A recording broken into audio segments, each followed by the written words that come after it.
Hello दोस्तों, स्वागत है आपका फिर से एक नई वीडियो में।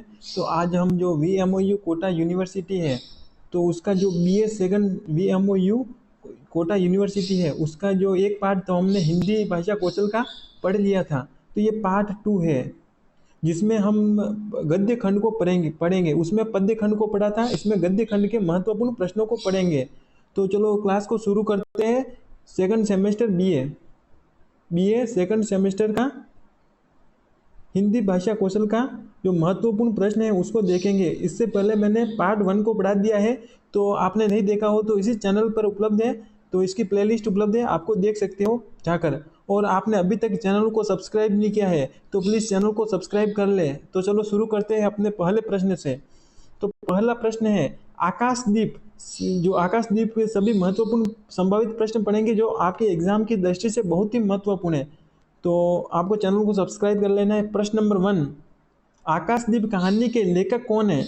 तो इसका उत्तर हो जाएगा आकाशदीप कहानी के लेखक है जयशंकर प्रसाद। प्रश्न नंबर 2, आकाशदीप किस विधा की रचना है? तो आकाशदीप एक कहानी है, मतलब कि क्या है आकाशदीप? एक कहानी है आकाशदीप, आपने पढ़ी होगी, आपके पुस्तक में दी हुई होगी। प्रश्न नंबर 3, आकाशदीप कहानी के प्रमुख पात्र कौन है? तो उत्तर हो जाएगा कहानी के प्रमुख पात्र चंपा बुद्धगुप्त है, जो ये 2025 में पूछा गया प्रश्न है। तो आकाशदीप कहानी के प्रमुख पात्र कौन है? तो पात्र है चंपा और बुद्धगुप्त।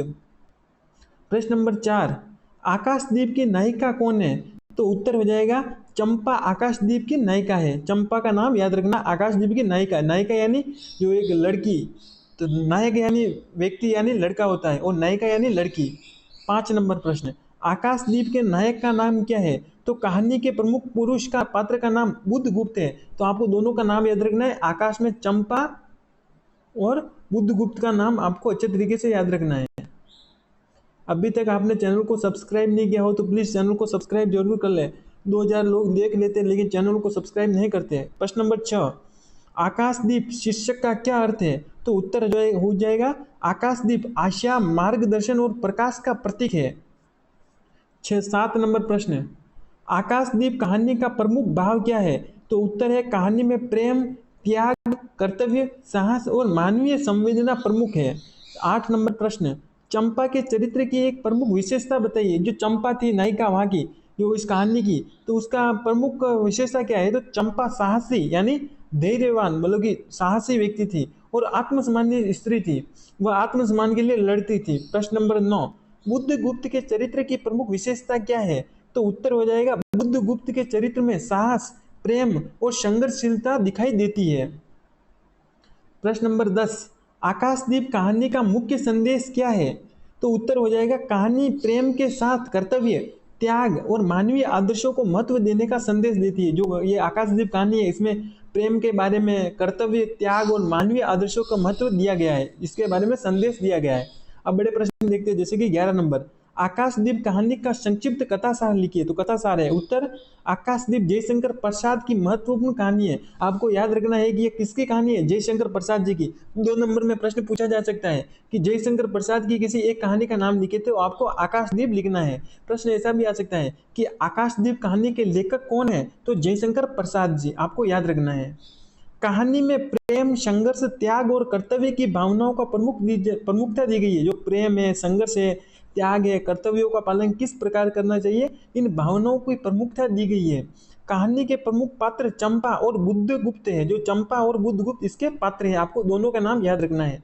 दोनों के संबंधों के माध्यम से लेखक ने मानवीय भावनाओं और जीवन के संघर्ष को प्रस्तुत किया है।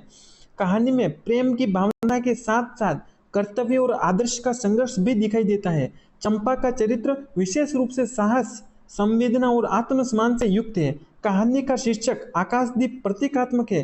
दीप अंधकार में प्रकाश और मार्गदर्शन का प्रतीक बनता है। इस प्रकार जो ये कहानी का सार था आपको शोर में समझा दिया है। अब 12 नंबर प्रश्न, आकाशदीप कहानी की प्रमुख विशेषता बताइए। तो उत्तर हो जाएगा आकाशदीप की प्रमुख विशेषताएं हैं रोचक कथानक है, इसके अंदर प्रभावशाली चरित्र और चित्रण का प्रयोग किया गया है, प्रेम और त्याग की भावना है, कर्तव्य बोध है, मानवीय संवेदना है, साहस एवं संघर्ष के बारे में बताया गया है, प्रतीकात्मक शीर्षक है, भावपूर्ण भाषा शैली प्रयोग किया गया है। जयशंकर प्रसाद ने कहानी में घटनाओं के साथ पात्रों की आंतरिक भावनाओं को भी महत्व दिया है।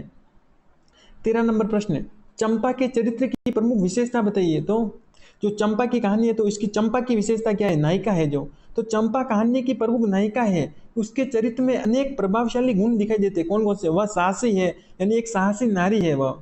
आज उसमें आत्मसम्मान है, खुद के ऊपर विश्वास है यानी आत्मसम्मान है।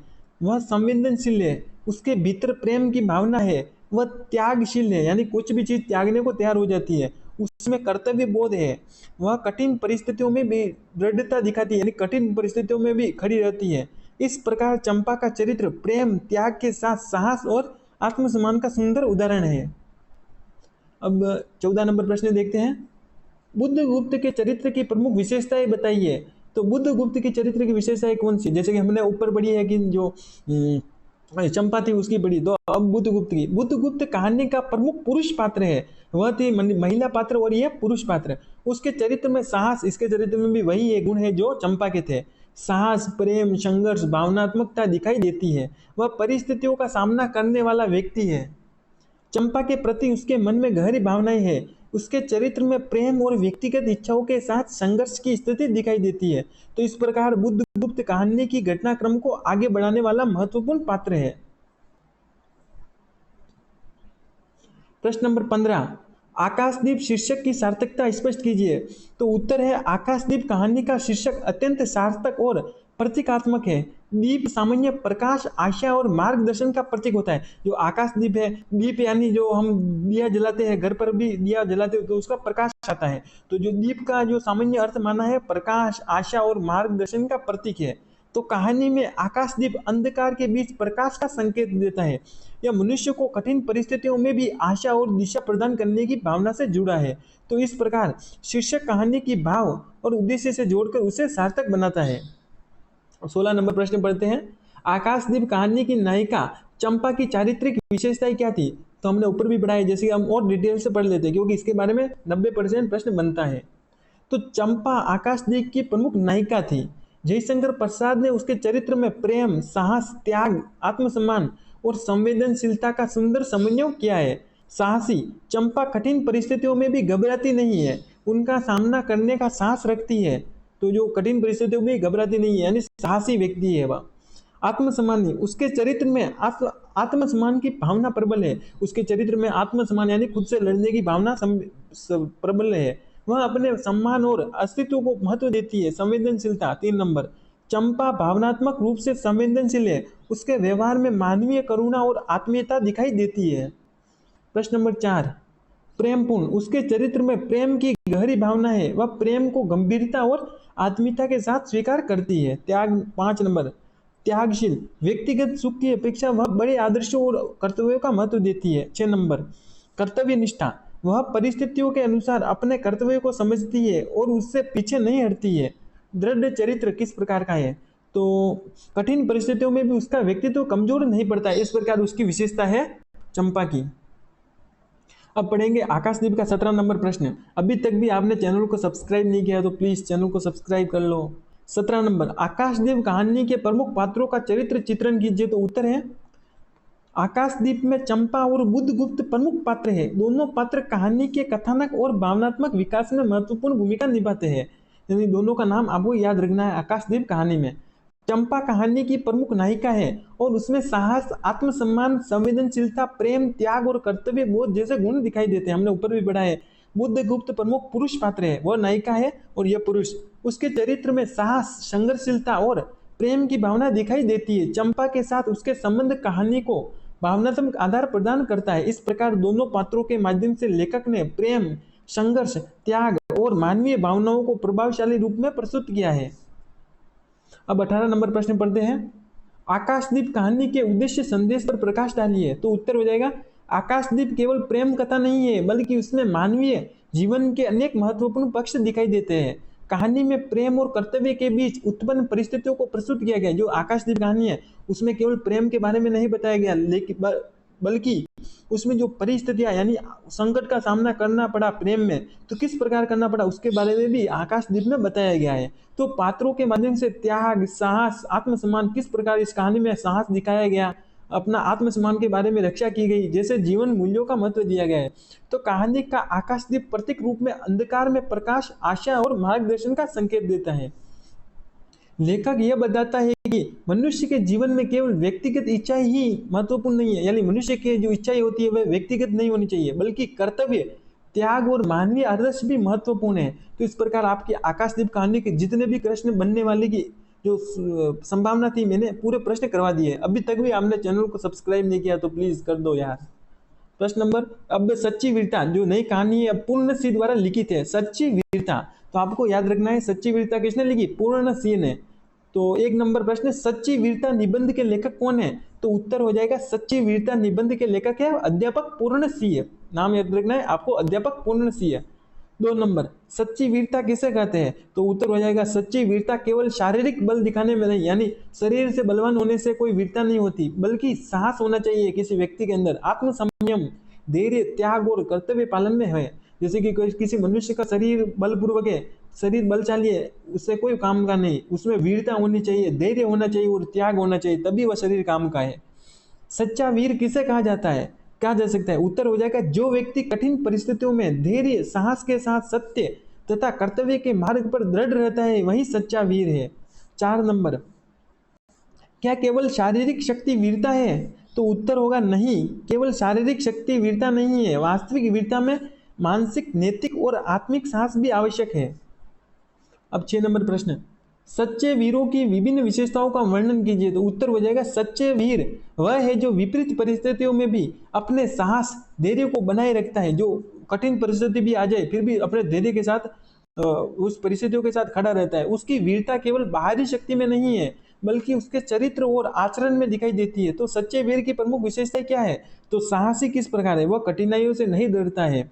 धैर्य, संकट में अपना संतुलन बनाए रखता है। आत्मसंयम, अपनी इच्छाओं और भावनाओं पर नियंत्रण रखता है। जिस प्रकार मेरे सब्सक्राइबर नहीं बढ़ रहे उसी प्रकार मैं भी साहसी हूँ, फिर भी दृढ़ खड़ा हूँ यहाँ चैनल पर। दृढ़ता, कठिन परिस्थितियों में भी अपने उद्देश्य से विचलित नहीं होता है। त्याग, आवश्यकता पड़ने पर अपने सुख का त्याग कर देगा, लेकिन वो जो सामने परिस्थिति है उसे नहीं छोड़ेगा। कर्तव्य निष्ठा, अपने कर्तव्यों को पूरी निष्ठा से निभाता है। सत्यनिष्ठा, सत्य और उचित मार्ग का साथ देता है। तो इस प्रकार सच्ची वीरता बाहरी प्रदर्शन से नहीं, बल्कि चरित्र की दृढ़ता और कठिन परिस्थितियों में भी सही कार्य करने की क्षमता रखती है। अब 7 नंबर प्रश्न, सच्ची वीरता और बाहरी वीरता में क्या अंतर है? तो सच्ची वीरता और बाहरी वीरता क्या है? तो उत्तर हो जाएगा बाहरी वीरता में व्यक्ति अपनी शारीरिक शक्ति, यानी कोई व्यक्ति होता है शरीर से बलपूर्वक होता है, लेकिन उसकी बाहरी वीरता होती है, वह सच्ची वीरता नहीं। युद्ध कौशल या सामर्थ्य का प्रदर्शन कर सकता है। इसके विपरीत सच्ची वीरता व्यक्ति के आंतरिक चरित्र और नैतिक शक्ति में दिखाई देती है, यानी उसके अंदर दिखाई देती है। आपने भी किसी व्यक्ति को देखा होगा, कोई व्यक्ति बाहर से अच्छा हो लेकिन उसका अंदर से अच्छा होना जो संभावित नहीं है, वह अंदर से एकदम खराब भी हो सकता है। तो आपको इस प्रकार समझना है, जो अंदर से बाहर से खराब दिखाई देता है वो अंदर से अच्छे व्यवहार का हो सकता है। सच्चा वीर कठिन परिस्थितियों में धैर्य रखता है। जो सच्चा वीर होता है वह कठिन परिस्थिति आ जाए फिर भी धैर्य के साथ खड़ा रहता है, अपने भय पर विजय प्राप्त करता है और कर्तव्य के मार्ग पर चलता है। तो वह केवल दूसरों को पराजित करने को वीरता नहीं मानता, यानी किसी दूसरे को पराजित करना उसकी वीरता नहीं है, बल्कि इसलिए वास्तविक वीरता आत्म विजय है, धैर्य है, साहस, त्याग और कर्तव्य पालन में है। तो 8 नंबर प्रश्न, सच्ची वीरता में आत्म संयम का क्या महत्व है? तो उत्तर हो जाएगा आत्म संयम सच्ची वीरता का महत्वपूर्ण गुण है। कठिन परिस्थितियों में क्रोध, भय या आवेश में गलत निर्णय लेने के बजाय स्वयं पर नियंत्रण रखना आवश्यक है। यानी आत्म संयम, यानी खुद पर अपने अपने आप को कंट्रोल करना, उसे कहते हैं आत्म संयम। कोई भी परिस्थिति आ जाए, क्रोध आ जाए या भय आ जाए, अपने आवेश में निर्णय लेने के बजाय स्वयं पर नियंत्रण रखना। कोई व्यक्ति होता है जो क्रोध में कोई भी निर्णय ले लेता है, लेकिन वह जो स्वयं आत्म संयम नहीं है। आत्म संयम का मतलब यह है कि, सॉरी भाइयों कॉल आ गया था, चलो अपनी क्लास शुरू करते हैं वापस। तो हाँ, सच्ची वीरता में आत्मसंयम हमने समझ लिया था कि साहसी, अपने आप पर कंट्रोल रखना चाहिए। आप अभी जो युवा अवस्था में चल रहे हो तो आपको अपने ऊपर कंट्रोल जरूर रखना चाहिए। 9 नंबर, सच्चे वीर के लिए धैर्य क्यों आवश्यक है? तो जो सच्चा वीर व्यक्ति होता है उसके लिए धैर्य, यानी किसी भी चीज पर धैर्य से खड़े होना उसका क्यों जरूरी है? तो कठिन परिस्थितियां व्यक्ति की वास्तविक परीक्षा लेती है। कोई भी जो आपको संकट, आपके ऊपर जो भी दुख का संकट खड़ा है, तो वह भगवान आपकी परीक्षा ले रहा है, आपको उसके साथ लड़ना है, आपको जो घबराना नहीं है। तो धैर्यवान व्यक्ति संकट में घबराता नहीं है, समस्या का सामना शांतिपूर्वक करता है। इसलिए वीरता केवल संकट में आगे बढ़ने का नाम नहीं है, बल्कि संकट के समय धैर्य बनाए रखने का भी नाम है। तो इस प्रकार आपको याद रखना है। अब प्रश्न नंबर 10, सच्ची वीरता निबंध के आधार पर सच्ची वीरता का स्वरूप स्पष्ट कीजिए। तो सच्ची वीरता का हम और अच्छे तरीके से पढ़ेंगे। अभी तक आपने चैनल को सब्सक्राइब नहीं किया यार। उत्तर, भूमिका अध्यापक पूर्ण सिंह द्वारा लिखित है सच्ची वीरता। तो निबंध में वीरता के वास्तविक स्वरूप को समझाया गया कि मतलब वीरता क्या है। तो लेखक के अनुसार वीरता केवल बाहरी शक्ति या शारीरिक बल का प्रदर्शन नहीं है। वीरता क्या है, वीरता का वास्तविक अर्थ बढ़ते हैं, जैसे कि सच्ची वीरता व्यक्ति की आंतरिक शक्ति में होती है, यानी उसके अंदर होती है। मतलब कि किस प्रकार वह अपने जो शरीर के अंदर किसी भी चीज यानी दुख को समेट कर रख सकता है, कितना उसके अंदर धैर्य है, कितनी शक्ति है कि वह किसी भी परिस्थिति में उसके साथ लड़ सकता है। इसे ही सच्ची वीरता कहते हैं। कठिन परिस्थितियों में भी अपने कर्तव्य और सिद्धांतों पर डट रहना वास्तविक वीरता है। साहस, सच्चा वीर कठिनाइयों संकटों से भयभीत नहीं होता, वह उनका साहस पूर्वक सामना करता है। प्रश्न जो पॉइंट नंबर 3, संकट के समय धैर्य बनाए रखना वीरता का महत्वपूर्ण गुण है। वीर व्यक्ति विपरीत परिस्थितियों में भी अपना मानसिक संतुलन नहीं खोता, भले ही आपके सामने कितनी भी दुख का पहाड़ क्यों ना आ जाए, वह अपना मानसिक संतुलन नहीं खोते, यानी उसके साथ लड़ता है। इस प्रकार आपको भी ऐसा ही बनना चाहिए। आत्मसंयम, तो सच्चा वीर अपनी भावनाओं और इच्छाओं पर नियंत्रण रखता है, वह क्रोध या आवेश में गलत निर्णय नहीं लेता। कोई भी व्यक्ति होता है जो अपने क्रोध को संभाल नहीं पाता और उस क्रोध में कितना कुछ गलत कर जाता है, उसको खुद को नहीं पता होता। तो उसमें आपको निर्णय लेने में अपने आप पर आत्मसंयम रखना चाहिए। कर्तव्य निष्ठा, वीर व्यक्ति अपने कर्तव्य से पीछे नहीं हटता, परिस्थितियां कितनी भी कठिन क्यों न हो अपने उत्तरदायित्व को निभाता है। तो प्रश्न पॉइंट नंबर 6, त्याग, सच्ची वीरता में व्यक्तिगत स्वार्थ से ऊपर उठने की भावना होती है। आवश्यकता पड़ने पर वीर व्यक्ति अपने सुख और हित का भी त्याग कर सकता है। मतलब कि आपके सामने यदि आपके जो अपने आप पर बात आ जाए तो वह किसी भी व्यक्ति को त्यागने, किसी भी चीज को त्यागने पर जो मतलब कि कोई घबराता नहीं है। आपके यदि आपके आत्मसम्मान पर बात आ जाए तो आपको किसी भी चीज को त्यागने पर डरना नहीं है, उसे त्याग देना है। 7 नंबर, दृढ़ता, सच्चा वीर कठिनाइयों के सामने अपने उद्देश्य से विचलित नहीं होता, वह निरंतर प्रयास करता है रहता है। तो अब प्रश्न नंबर जो 11 पढ़ने वाले मोस्ट इंपोर्टेंट प्रश्न है, 3 स्टार लग रहे हैं। तो सच्ची वीरता के अनुसार सच्चे वीरों की विशेषताओं का विस्तार से वर्णन कीजिए। प्रश्न पूछा गया है, आप इस बार भी पूछा जा सकता है। तो प्रश्न उत्तर है, सच्चे वीरों का चरित्र अनेक श्रेष्ठ गुणों से निर्मित होता है। वे कठिन परिस्थितियों में भी अपने साहस धैर्य को बनाए रखते हैं। साहस, सच्चा वीर भय से पराजित नहीं होता। धैर्य, संकट में धैर्य बनाए रखना उनकी विशेषता है। आत्मसंयम, अपनी भावनाओं पर नियंत्रण रखना। दृढ़ संकल्प, अपने उद्देश्य से पीछे नहीं हटना। कर्तव्य निष्ठा, कर्तव्यों को प्राथमिकता देता है। त्याग, निजी स्वार्थ का त्याग कर सकता है, जो अपना खुद का चीज हो उसको त्याग कर सकता है, इतनी शक्ति होनी चाहिए किसी व्यक्ति के अंदर। सत्य निष्ठा, सत्य और उचित मार्ग पर चलना। निस्वार्थ, केवल अपने लाभ के लिए कार्य नहीं करना। इस प्रकार सच्चा वीर अपने व्यवहार और चरित्र से वीरता सिद्ध करता है। इसकी वीरता केवल बाहरी शक्ति नहीं बल्कि आंतरिक नैतिक शक्ति होती है। इस प्रकार अब प्रश्न नंबर 12, सच्ची वीरता केवल शारीरिक शक्ति में नहीं, स्पष्ट कीजिए किस प्रकार। तो शारीरिक शक्ति व्यक्ति को शक्तिशाली बना सकती है। बाहर जो व्यक्ति दिखाई देता है, कोई मतलब कि शरीर से बलपूर्वक दिखाई देता है, तो वह अंदर से अच्छा हो या कोई नहीं कह सकता। लेकिन केवल शक्ति का होना उसे सच्चा वीर नहीं बनाता। कोई भी जिम जाता है कोई व्यक्ति, तो बाहर से अच्छा जो हो लेकिन वो अंदर से वीर हो उसका कोई पता नहीं। उसके अंदर किसी के साथ लड़ने की शक्ति हो वो किसी को पता नहीं। बाहर से अच्छा दिखना कोई वास्तविक नहीं है। तो वास्तविक वीरता तब दिखाई देती है जब व्यक्ति कठिन परिस्थितियों में भी अपने मन पर नियंत्रण रखता है और उचित मार्ग पर चलता है। सच्चे वीर में साहस के साथ धैर्य, आत्मसंयम, कर्तव्य निष्ठा, त्याग, दृढ़ता होती है। वह संकट से भागता नहीं है, अपने स्वार्थ से ऊपर उठकर सही कार्य करता है। तो अतः शारीरिक शक्ति वीरता का केवल एक पक्ष हो सकती है। वास्तविक वीरता चरित्र और आत्मबल में निहित होती है। तो इस प्रकार आपको याद रखना है। अब नया प्रश्न, ये पूरा का पूरा जो सच्ची वीरता थी ये पाठ था, तो मैंने पूरे हर प्रश्न लिया है, हर प्रकार से पूछा जा सकता है। तो आपने अभी तक चैनल को सब्सक्राइब नहीं किया है, प्लीज चैनल को सब्सक्राइब कर लो। अब हम पढ़ेंगे नया टॉपिक, आत्मकथा, जो अंश महात्मा गांधी द्वारा लिखित है, आपको याद रखना है। अब महत्वपूर्ण संभावित प्रश्न पढ़ेंगे। तो प्रश्न नंबर 1, आत्मकथा किसे कहते हैं। तो उत्तर हो जाएगा लेखक द्वारा जो लेखक द्वारा अपने स्वयं के जीवन, आत्मकथा किसे कहते हैं, तो लेखक द्वारा अपने स्वयं के जीवन, अनुभवों, घटनाओं और विचारों का वर्णन आत्मकथा कहलाते हैं, यानी स्वयं की कथा। 2 नंबर, महात्मा गांधी की आत्मकथा का नाम क्या है, तो सत्य के प्रयोग। ये याद रखना है, प्रश्न पूछा गया है कि महात्मा गांधी की जो आत्मकथा थी उसका नाम क्या है, तो सत्य के प्रयोग अथवा आत्मकथा, इसे भी आत्मकथा कहा गया है।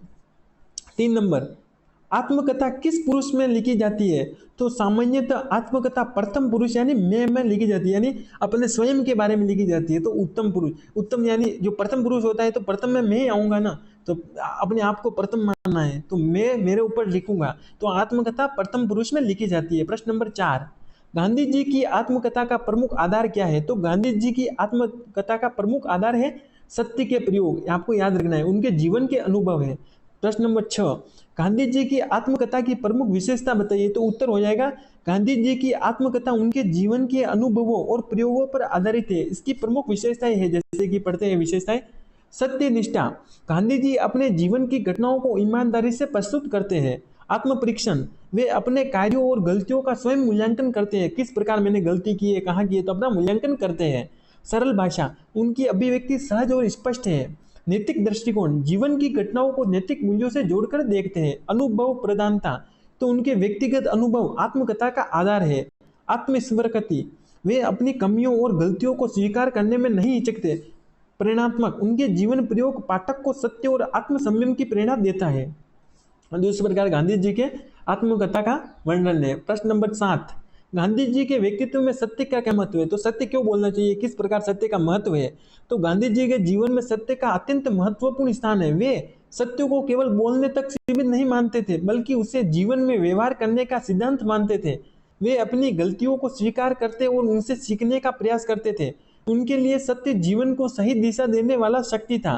तो इसी कारण उनकी आत्मकथा का नाम भी सत्य के प्रयोग अथवा आत्मकथा रखा गया है। हाँ, सत्य के बारे में मतलब कि गांधी जी का महत्व था कि जैसे कि एक झूठ बोलने के लिए आपको 100 झूठ बोलने पड़ते हैं, तो इस प्रकार आपको एक सत्य बोल देना है किसी भी काम के लिए, तो आपको सत्य का सामना करना है। प्रश्न नंबर 8, गांधी जी के आत्म परीक्षण की भावना स्पष्ट कीजिए, तो उत्तर है गांधी जी अपने जीवन और कार्यों का लगातार आत्म परीक्षण करते थे। वे अपनी गलतियों को छिपाने के बजाय उन्हें स्वीकार करते और यह देखते थे कि उनसे क्या सीख मिली। उनके लिए आत्म परीक्षण आत्म सुधार का साधन था। इसी कारण उनकी आत्मकथा केवल घटनाओं का विवरण नहीं, बल्कि जीवन के नैतिक प्रयोगों और आत्म सुधार की यात्रा भी है। तो इससे आपको सीख मिलनी चाहिए कि अपनी गलतियों को अनदेखा ना करे, उससे सीखे कि हमने कहाँ गलती की और किस प्रकार की गलती की, उसे सुधारे। प्रश्न नंबर 9, गांधी जी की आत्मकथा में सत्य और प्रयोग का संबंध स्पष्ट कीजिए, तो गांधी जी ने सत्य को केवल सिद्धांत के रूप में स्वीकार नहीं किया, बल्कि उसे अपने जीवन में प्रयोग करके समझने का प्रयास किया है। उनके जीवन की अनेक घटनाएं सत्य की खोज और उसके प्रयोग से जुड़ी है। वे अनुभवों से सीखते थे और अपनी गलतियों के माध्यम से स्वयं को सुधारते थे, इसलिए उनकी आत्मकथा में सत्य प्रयोग दोनों का गहरा संबंध है। प्रश्न नंबर 10, गांधी जी की आत्मकथा के आधार पर गांधी जी के चारित्रिक विशेषताओं को बताइए, तो उत्तर है महात्मा गांधी की आत्मकथा उनके जीवन, विचारों और व्यक्तित्व को समझने का महत्वपूर्ण माध्यम है। उनके व्यक्तित्व में अनेक नैतिक और मानवीय गुण दिखाई देते हैं, जैसे कि सत्य निष्ठा, गांधी जी के जीवन का सबसे महत्वपूर्ण आधार सत्य था। वे सत्य को जीवन का सर्वोच्च मूल्य मानते थे। आत्म परीक्षण, गांधी जी अपने कार्यों और विचारों को स्वयं परीक्षण करते, अपनी कमियों को पहचान कर उनमें सुधार करने का प्रयास करते थे। सरलता, उनका जीवन सादगीपूर्ण था। वे दिखावे से दूर रहकर सरल जीवन व्यतीत करते थे, जिन्हें में विश्वास रखते थे। अब आत्म संयम, तो किस प्रकार जो आत्म संयम, गांधी जी अपने विचारों और इच्छाओं और व्यवहार पर नियंत्रण रखने को महत्व देते हैं, यानी आत्म संयम मैंने ऊपर भी पढ़ाया है, तो आपको भी आत्म संयम रहना है। 5 नंबर, दृढ़ संघर्ष, कठिन परिस्थितियों में भी अपने सिद्धांतों से आसानी से विचलित नहीं होना। नैतिकता, उनके जीवन में नैतिक मूल्यों का विशेष महत्व था। वे प्रत्येक कार्य को सही और गलत की कसौटी पर रखते थे। अपनी गलतियों को स्वीकार करना, गांधी जी अपनी गलतियों को छिपाने के बजाय उन्हें स्वीकार करते थे। वे गलती को आत्म सुधार का अवसर मानते थे। प्रयोगशीलता, वे जीवन के विभिन्न क्षेत्रों में अपने सिद्धांतों को व्यवहार में प्रयोग करके उनकी सत्यता को समझते थे। इस प्रकार आपको याद रखना है। अब गांधी जी का 11 नंबर प्रश्न है, गांधी जी की आत्मकथा को सत्य के प्रयोग क्यों कहा गया है, तो आपको अब अच्छे तरीके से याद रखना है। गांधी जी के बारे में कोई भी प्रश्न आ जाए आपके एग्जाम में, तो आपके सत्य के ऊपर आपको जितना कुछ याद हो आप लिख देना। आपको नंबर मैं बोल रहा हूँ, जितने 5 नंबर का प्रश्न होगा तो आपको 4 नंबर मिल जाएंगे, 90% से बोल रहा हूँ मैं। क्योंकि गांधी जी सत्यवादी थे, तो सत्य के बारे में उस पूरी एग्जाम में, पूरे पाठ में यही बताया गया है। तो गांधी जी के जीवन का मूल उद्देश्य सत्य और समझना और उसे अपने व्यवहार में उतारना था। वे सत्य को केवल विचार के रूप में स्वीकार नहीं करते थे, बल्कि अपने जीवन में उसका प्रयोग करते थे। उनकी आत्मकथा में अनेक व्यक्तिगत अनुभव, संघर्ष, सफलताएं और असफलताएं और गलतियों का सभी सामने आती है। प्रत्येक अनुभव से वे कुछ सीखने और अपने जीवन को बेहतर बनाने का प्रयास करते थे। इसलिए उनकी आत्मकथा केवल जीवन की घटनाओं का वर्णन नहीं है, बल्कि सत्य की खोज और उसके प्रयोगों की यात्रा है। इसी कारण उसका नाम सत्य के प्रयोग अथवा आत्मकथा है। 12 नंबर प्रश्न, गांधी जी के व्यक्तित्व में आत्म संयम और आत्म सुधार की भावना पर प्रकाश डालिए। तो उत्तर है, गांधी जी के व्यक्तित्व में आत्म संयम का विशेष महत्व था। वे अपनी इच्छाओं और भावनाओं पर नियंत्रण रखने का प्रयास करते थे। वे अपनी गलतियों को पहचान कर उनका आत्म परीक्षण करते और उनमें सुधार करने का प्रयास करते थे। तो इस प्रकार आत्म संयम इसके लिए केवल व्यक्तिगत गुण नहीं, बल्कि आत्म सुधार का साधन था। उनके जीवन में निरंतर स्वयं को बेहतर बनाने की भावना दिखाई देती है। यही भावना उनके व्यक्तित्व को आदर्श बनाती है। अब पढ़ेंगे नया टॉपिक। अभी तक भी चैनल सब्सक्राइब नहीं किया हो तो प्लीज़ चैनल को सब्सक्राइब कर लो। आपके विश्वास पर इस चैनल पर खड़ा हूँ। अब नया टॉपिक पढ़ेंगे, संस्मरण, यानी सुभद्रा जो महादेवी वर्मा है उन्होंने लिखा है। तो आपका लास्ट टॉपिक है ये सिलेबस का। 2 नंबर अंक के प्रश्न किस प्रकार पूछे जाते हैं, जैसे कि संस्मरण किसे कहते हैं। तो उत्तर है, किसी व्यक्ति, घटना या अनुभव से जुड़ी स्मृतियों को भावपूर्ण ढंग से प्रस्तुत करने वाली गद्य विधा को संस्मरण कहते हैं। यानी आपका जीवन है, आपके जीवन में यदि किस दिन क्या हुआ, उस दिन आपके साथ कोई खास विशेष घटना हुई थी, तो उसके बारे में लिखना, उसे ही आत्मसंस्मरण कर ले। आपको अच्छे तरीके से समझ में आ गया होगा। तो आत्मस्मरण किसे कहते हैं, किसी व्यक्ति, घटना या अनुभव से जुड़ी स्मृतियां ही आत्मस्मरण कहलाती है, यानी संस्मरण कहलाती है। जो स्वयं यानी यानी स्वयं, और स्मरण यानी खुद जो देखी हुई या खुद चयन की हुई। 2 नंबर, संस्मरण सुभद्रा की लेखिका कौन है। तो इस पूरे पाठ की लेखिका कौन है, तो महादेवी वर्मा। 3 नंबर, संस्मरण किसका व्यक्तित्व प्रस्तुत किया गया है। तो इसमें सुभद्रा कुमारी चौहान है, एक नाम की सुभद्रा कुमारी चौहान नाम की एक महिला है जिसका वर्णन किया गया है। तो व्यक्तित्व और जीवन की स्मृतियों को प्रस्तुत किया गया है, यानी सुभद्रा कुमारी है चौहान है जो अपना संस्मरण किस प्रकार करती है। तो ये किसने लिखा, महादेवी वर्मा ने। 4 नंबर प्रश्न, सुभद्रा कुमारी चौहान के व्यक्तित्व की प्रमुख विशेषता क्या है। तो उनके व्यक्तित्व में सरलता, साहस और आत्मीयता है, संवेदनशीलता है और स्पष्टवादिता प्रमुख थी। 5 नंबर, संस्मरण की प्रमुख विशेषता क्या है। तो उत्तर है, संस्मरण में लेखक अपने व्यक्तिगत अनुभवों और स्मृतियों के आधार पर किसी व्यक्ति या घटना का भावपूर्वक चित्रण प्रस्तुत करता है। अब 6 नंबर प्रश्न, महादेवी वर्मा के अनुसार सुभद्रा कुमारी चौहान की चारित्रिक विशेषताएं बताइए। तो उत्तर हो जाएगा, महादेवी वर्मा के संस्मरण में सुभद्रा कुमारी चौहान का आत्मीय और जीवन व्यक्तित्व सामने आता है। उनके चरित्र में अनेक विशेष गुण दिखाई देते हैं। यानी महादेवी वर्मा ने जो लिखा है सुभद्रा कुमारी चौहान के ऊपर जो संस्मरण लिखा है, तो किस प्रकार की महिला थी वह सुभद्रा कुमारी, उसके बारे में पढ़ रहे हैं। तो उसके अंदर सरलता किस प्रकार की थी। तो सुभद्रा जी का स्वभाव सहज और सरल था, उनमें बनावटीपन नहीं था। यानी दुनिया को बाहरी दिखावे से कोई उनका लेना देना नहीं था, मतलब कि बाहर के दिखावट से कोई लेना देना नहीं था, आत्मीय था। वे लोगों से बहुत अपनत्व और स्नेह का साथ मिलती थी। यानी वह किसी के साथ मिलती तो अपने, यानी किसी भी व्यक्ति के साथ मिलती तो अपनत्व की तरह मिलती थी, यानी ये भी अपना है। 3 नंबर, साहस, वे कठिन परिस्थितियों का साहसपूर्वक सामना करती थी। 4 नंबर, संवेदनशीलता, उनके हृदय में दूसरों के प्रति गहरी संवेदनशीलता थी। स्पष्टवादिता, वे अपनी बात स्पष्ट रूप से कहने वाली व्यक्ति थी, महिला थी। संघर्षशीलता, विपरीत परिस्थितियों में भी अपने उद्देश्य से पीछे नहीं हटती थी। देश प्रेम, उनके व्यक्तित्व और साहित्य में राष्ट्रीय भावना दिखाई देती है। अब प्रश्न नंबर 7 को पढ़ते हैं, सुभद्रा कुमारी चौहान के व्यक्तित्व में सरलता और आत्मीयता स्पष्ट कीजिए। तो उत्तर है, सुभद्रा कुमारी चौहान का व्यक्तित्व सरल, सहज और सरल था।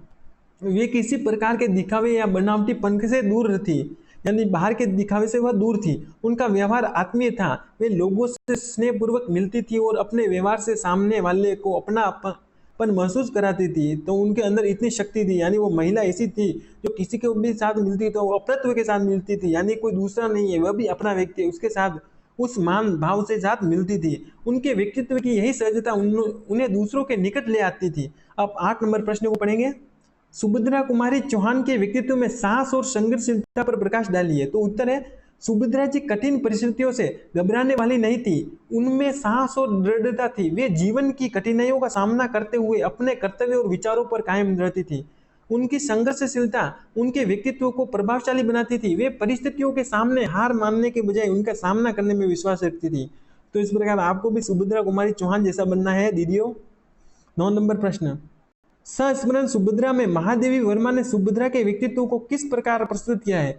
तो उत्तर है, महादेवी वर्मा ने सुभद्रा कुमारी चौहान को केवल एक कवित्री के रूप में नहीं बल्कि एक सरल, आत्मीय, साहसी और संवेदनशीलता व्यक्तित्व के रूप में प्रस्तुत किया है। संस्मरण में व्यक्तिगत और स्मृतियों और अनुभवों के माध्यम से उनके स्वभाव की विशेषताओं को जीवंत बनाया गया है। तो इससे सुभद्रा जी का मानवीय रूप पाठक के सामने उभरता है। 10 नंबर प्रश्न मोस्ट इंपोर्टेंट प्रश्न, 3 स्टार लग रहे। सुभद्रा कुमारी चौहान के व्यक्तित्व एवं चारित्रिक विशेषताओं का विस्तार से वर्णन कीजिए। आपके 7 नंबर या 14 नंबर के प्रश्न में पूछा जा सकता है।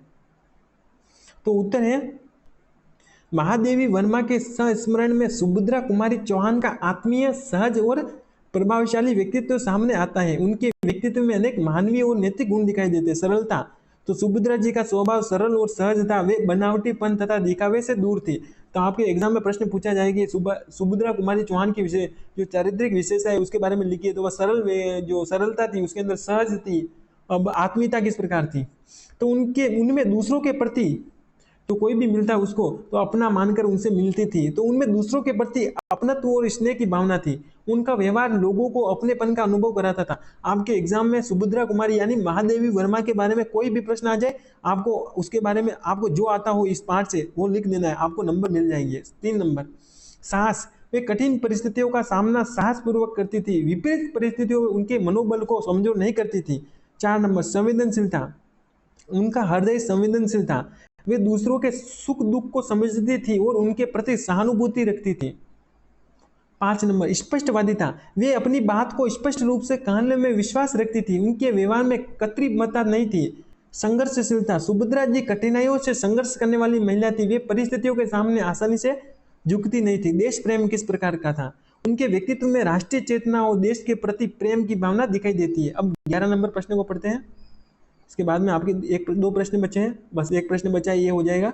11 नंबर, संस्मरण सुभद्रा की साहित्यिक विशेषताओं पर प्रकाश डालिए। तो उत्तर हो जाएगा, संस्मरण सुभद्रा की सबसे प्रमुख विशेषता यह है कि इसमें लेखिका ने अपनी स्मृतियां और व्यक्तिगत अनुभवों के माध्यम से सुभद्रा कुमारी चौहान के व्यक्तित्व को प्रस्तुत किया है। इसमें आत्मीयता, भावनात्मकता, जीवन चरित्र चित्रण, सहज भाषा प्रमुख है। महादेवी वर्मा ने सुभद्रा जी को व्यक्तित्व को केवल बाहरी रूप में नहीं बल्कि उनके स्वभाव और मानवीय गुणों के माध्यम से प्रस्तुत किया है। इस संस्मरण में स्मृति और भावना का सुंदर मेल दिखाई देता है। यही इसकी प्रमुख साहित्यिक विशेषता है। अब लास्ट प्रश्न इस क्लास का, संस्मरण विद्या की प्रमुख विशेषताओं के आधार पर सुभद्रा संस्मरण की स्पष्ट कीजिए। तो उत्तर है, संस्मरण में लेखक अपने अनुभवों और स्मृतियों के आधार पर किसी व्यक्ति या घटना का चित्र प्रस्तुत करता है। सुभद्रा ने महादेवी वर्मा ने अपनी स्मृतियों के माध्यम से सुभद्रा कुमारी चौहान के व्यक्तित्व को प्रस्तुत किया है। इसमें व्यक्तिगत अनुभव, आत्मीयता, भावनात्मकता, स्मृति, चरित्र चित्रण और सहज अभिव्यक्ति दिखाई देती है। लेखिका ने सुभद्रा जी के व्यक्तित्व के विभिन्न गुणों को अपनी स्मृतियों के माध्यम से जीवंत बनाया है। इसलिए सुभद्रा संस्मरण विद्या की विशेषताओं को प्रभावशाली ढंग से प्रस्तुत करती है, यानी स्वयं पर लिखा गई लेख, उसे ही संस्मरण कहते हैं। तो इस प्रकार आपकी क्लास पूरी। अभी तक भी आपने चैनल को सब्सक्राइब नहीं किया हो तो प्लीज़ इस भाई के लिए चैनल को सब्सक्राइब जरूर कर लीजिएगा। और वीडियो अच्छा लगा हो तो चैनल को सब्सक्राइब, लाइक, शेयर और एक कमेंट में बता दीजिएगा किस प्रकार वीडियो लगा आपको। धन्यवाद, मिलेंगे नेक्स्ट वीडियो में।